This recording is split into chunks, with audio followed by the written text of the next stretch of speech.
अरे बहू रानी तो सारा सारा दिन कमरे में बंद रहती है, कोई काम भी नहीं। मैं तो बोर हो जाती हूँ, क्या करूँ। तभी मीना की सहेली रीना उससे मिलने आती है। अरे मेरे घर का भी यही हाल है, बेटा ऑफिस और बहू कमरे में बंद, समय काटे नहीं कटता। लेकिन अब सच मानो तो वक्त ही नहीं है कि वक्त से रोटी भी खा लूं।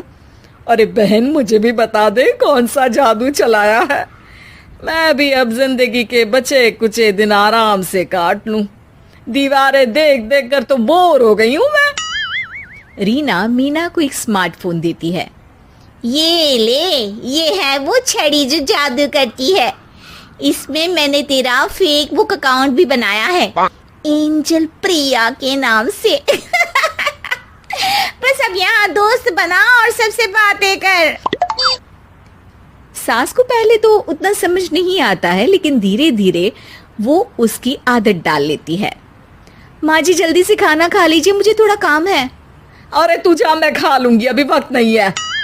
और सासू माँ मोबाइल में मुंह गड़ाए जवाब दे देती है। बहू समझ ही नहीं पाती और वहां से कमरे में चली जाती है। अचानक सास को किसी प्यारी पिंकी की फ्रेंड रिक्वेस्ट आती है। अरे वाह, ये तो कोई प्यारी सी लड़की लगती है, बात करती हूँ। सास फ्रेंड रिक्वेस्ट अपनाकर बात करने लगती है। अब क्या था, सास सारा दिन उस सहेली से बात करती, अपनी कहती, उसकी सुनती। एक दिन सास फोन पर ही सरगड़ाए, अरे बहू जरा मंदिर के लिए थाली सजा दे, आज कीर्तन है।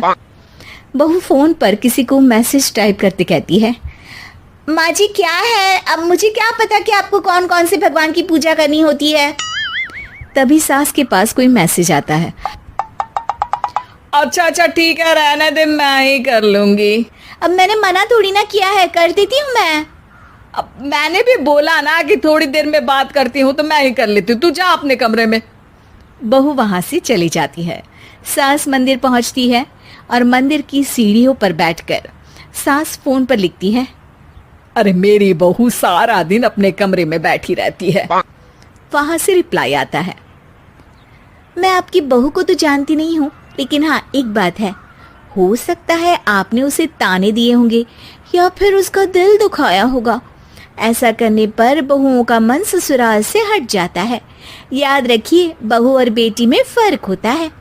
सास घर जाती है और बहू से बड़े ही प्यार से बात करती है, उसके लिए खाना बनाती है, उसे गिफ्ट में साड़ी भी देती है। जिसके बाद अगले दिन, माँ जी चलिए आज मैं भी आपके साथ मंदिर चलती हूँ, आते वक्त भोले भैया के गोलगप्पे खाकर आएंगे।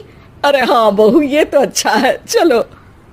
सास मन में सोचती है कि उसकी फेक बुक वाली दोस्त कितनी अच्छी है। उसके समझाने से उसे उसकी बहू वापस मिल गई। वो बहू को अपनी दोस्त के बारे में बताने का सोचती है, लेकिन फिर चुप हो जाती है। बहू फोन पर टाइप करती है, मेरी सास मुझे नौकरानी समझती है, एक गिलास पानी तक खुद नहीं लेती। मन तो करता है कि बोल दूं, मैं बहू हूँ, कोई नौकरानी नहीं। वहां से रिप्लाई आता है, देखो तुम्हारी सास को तो मैं भी नहीं जानती, लेकिन वो बुजुर्ग होंगी, पूरा जीवन उन्होंने घर गृहस्थी चूल्हा चौका में निकाल दिया।